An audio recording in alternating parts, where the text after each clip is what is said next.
2024 প্রথম পর্ব ফরিদপুর জেলা ক্রিকেট স্টেডিয়াম থেকে বেলুন যেভাবে উড়ে যাচ্ছে আমাদের সমাজ থেকে সেভাবে ফরিদপুর বিভাগীয় দল সবুজ দলের সাথে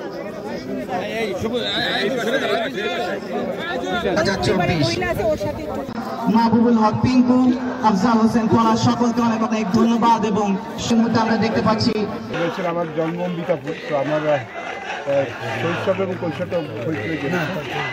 আমার পাশাপাশি ফরিদপুর ক্রিকেট আরও নিয়মিতভাবে হবে, বেশি করে হবে। আর যেটা আমি ভাই বললেন যে আলাদা একটি স্টেডিয়াম করার পরিকল্পনা আছে ক্রিকেটের জন্য, সেটা হলে খুব ভালো হয়।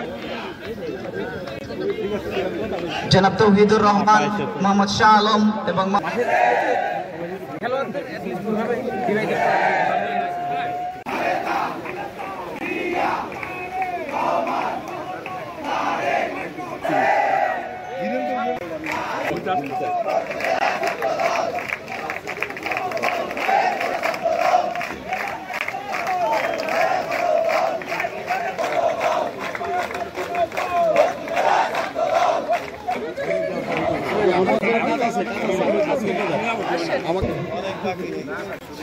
প্রথমে স্মরণ করতে চাই অসীম সাহসী বীর মুক্তিযোদ্ধা সেনা প্রধান, মহান স্বাধীনতার ঘোষক বীর উত্তম